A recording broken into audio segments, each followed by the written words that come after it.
All right, ladies and gentlemen, a very interesting man sitting right next to me. He's a Jerusalem councilman, director of the Israel Land Fund. He's been called the savior of Jerusalem. And if I could pronounce it exactly correctly, it's Arieh King. How did I do it? Not too good. You are improving. I could roll my tongue, but okay. Anyway, welcome. Thanks for coming. Thank you for having me here. It's my pleasure. I guess Barack Obama would consider you even more dangerous and more of an obstruction to peace than an Israeli construction worker, who, as we know, is the biggest impediment to peace in the world. Which is why they're threatening, we hear, sanctions against Israel because they dare to build. But talk about what you do in East Jerusalem and what you've been doing for quite some time. What I'm doing, and by the way, I don't care really about Obama. I passed Bush the father, Clinton, Bush the son, now Obama. It's just a matter of a few months. Hope, God willing, we'll forget from this name. What I'm doing for the 18 years is redeeming the land of Israel, and especially focusing in Jerusalem. And we do that by buying land from Arabs in the so-called Arab neighborhoods, East Jerusalem, and the target is to move Jews to live in these places, so people like Obama and like even our Prime Minister Netanyahu that are thinking maybe to divide Jerusalem, it will be much difficult for them. Another thing we are doing is we are locating and finding Jewish property that was purchased 70 years ago, 90 years ago, more than 100 years ago. Jews bought land in Jerusalem because Jews had something to do in Jerusalem much before the state was declared at 1948. Sure. We are praying at the Jews to Jerusalem for thousands of years. So this is why Jews bought land also in the time of the Turkish.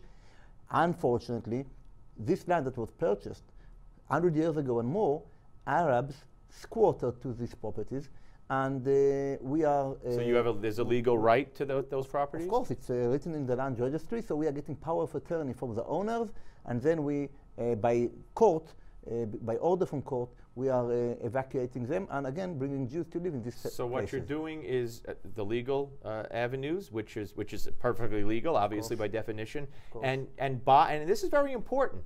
You're not throwing Arabs out. You're buying their apartments or their land or their homes from them willingly, correct? Of course. If you see now my mobile phone, you will see that every day I'm receiving between 2 to 5 requests, proposals from Arabs. Arabs are crying to find somebody to buy. Unfortunately, because of racists that they don't allow Jews or don't want Jews to buy from Arabs, Arabs are losing buyers, and they are not finding people to buy their properties.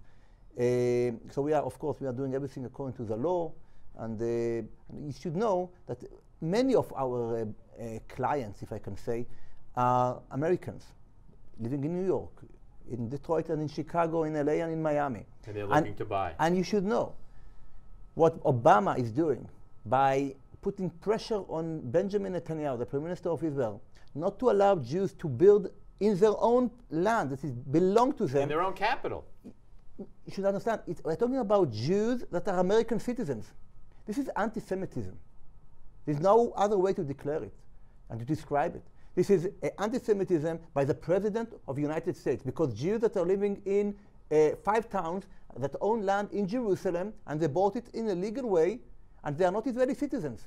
They are not allowed to build in their land, on their land, because Obama doesn't want them. And you know, people talk about the anti-Israels, and I believe anti-Semites talk about how Israel's an apartheid state, when in fact, it's the Palestinians that don't want any Jews around them in this new state proposal, even in East Jerusalem or in the West Bank.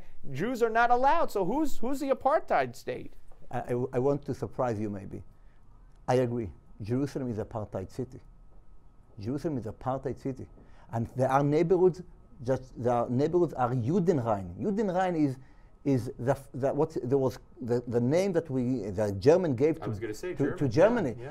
Clean from Jews. Yeah. There are 8 neighborhoods in Jerusalem that are Judenrein, meaning there is no Jews living there, by decision of the government of Israel. Listen carefully what I'm saying. Something very disturbing. The government of Israel as a concession is not allowing Jews to enter to 8 neighborhoods of the capital of the Jewish nation. So we are fighting against our enemies that are living between of us, near us, the Arabs. And you should know, again, maybe it will surprise you, that most of the Arabs living in East Jerusalem, they want to stay and live under Israeli sovereignty. There's no doubt. Because it's they better. have a better life. Exactly. They see what's going on in Syria. If people listening now and they're interested in getting in touch with you to buy land in Jerusalem, where do they go? You got a website? We have a website, the israellandfund.com. Very simple. And you see, you can decide where you want to buy, if it's in the north, in Akko, in Jerusalem, Judea and Samaria, Jordan Valley, according to the prices, according to the zoning. And there's a lot what to do. This is why I'm here, in order to create more awareness to what's happening in Jerusalem. And it's very important now more than ever, as we hear that Obama might put sanctions on Israel because of the building of even apartments or settlements or whatever, which would be an unprecedented outrage. But I put nothing past him. Great to see you, sir. Thank you. You too. Thank you. All right, folks. They call him the Savior of Jerusalem, and his name means lion and king. Lion King. There he is.